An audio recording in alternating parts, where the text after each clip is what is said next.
कह रहा है कि 14 सेंटीमीटर रेडियस वाला एक वर्ताकार लोगो एक वर्गाकार पट्टिका के अंदर पूरी तरह से फिट किया जाता है।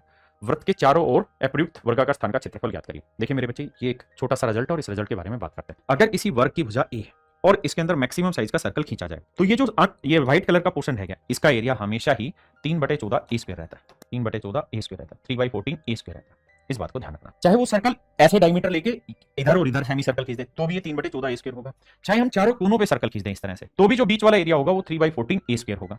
हाँ है ना। ऐसे ही अगर इसके अंदर 4 छोटे छोटे गोले कर दें तो भी ये जो शेडेड पोर्शन बच गया व्हाइट कलर का, या ऐसे खींच दें तो या ऐसे खींच दें तो इन सारे ही केसेज में शेडेड पोर्शन के एरिया हमेशा ही 3/14 ए स्क्वायर होगा। और ए का मतलब है साइड ऑफ स्क्वायर, वर्ग की भुजा। क्या और अगर सवाल में मान लीजिए पूछा जाता है कि वर्ग का कितना प्रतिशत क्षेत्रफल ये वाला है, तो मेरे बच्चे जब आप इसको पूरी तरीके से सोल्व करोगे तो ये लगभग 78.57% बनता है। लेकिन उसको अभी छोड़ते हैं, उस पे एच अंकित भाग को, लेकिन उसको छोड़िए, अभी 3/14 ए स्क्वायर को पकड़ के चलिए।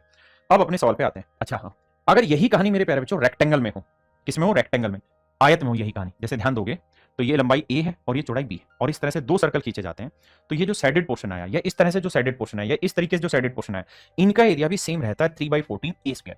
अब चूंकि वर्ग जो रहता था उसकी भुजा ए होती थी तो वहां तो ये 3/14 ए स्क्वायर लिखते थे, लेकिन यहाँ रेक्टेंगल है, वर्ग का क्षेत्रफल भुजा का वर्ग होता है, यार आयत है तो आयत में ए गुना बी करना होता है, लंबाई गुना चौड़ाई करनी।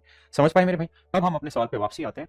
तो हमें देखना था कि इस सवाल का जो एरिया होगा, आंसर होगा 3/14 ए स्क्वायर होगा। अब बड़ी बात यह है कि जो हम वर्ग बना रहे हैं, लेट्स से हमारा वर्ग है और इसके अंदर हमने कोई सर्कल बनाया, तो सर्कल की रेडियस 14 है, अगर रेडियस 14 है तो डायमीटर 28 हो गया, तो वर्ग की भुजा 28 होगा, तो 28 गुना 28। आपने कहा यार बिल्कुल ठीक बात है, 14 दूनी 28, 3 दूनी 6, 6 8 48, 6 दूनी 12 और 4 16, यानी मेरा आंसर लगभग 168। आप कहेंगे लगभग तो नहीं आ रहा, एक्यूरेट आ रहा है। हाँ भाई, बेसिकली ये जो 3/14 ए स्क्वायर वाला रिजल्ट बनाया हुआ है ना, 3/14 ए स्क्वायर वाला जो रिजल्ट बनाया हुआ है, ये बनाया हुआ है जब पाई की वैल्यू 22/7 हो। एक्चुअल में वैल्यू पाई की 22/7 होती ही नहीं है, एक्चुअल में वैल्यू 3.14 वो वाली होती है ना।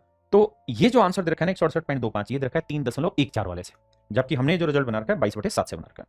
तो ऑप्शन में इतना गैप रहता है कि आप खेल सकते हैं चीजों को। आइए भाई, कह रहा है यार एक वृत्ताकार घड़ी की त्रिज्या 14 सेंटीमीटर है, यानी सर्कुलर कोई घड़ी है, इसकी रेडियस 14 सेंटीमीटर है, 14 सेंटीमीटर इसकी रेडियस है मेरे बच्चे। कहता है इस मिनट की सुई की नोक द्वारा 30 मिनट में तय की गई दूरी की गणना कीजिए, मानते हुए कि यह घड़ी का मुख्य किनारे पर स्थित है।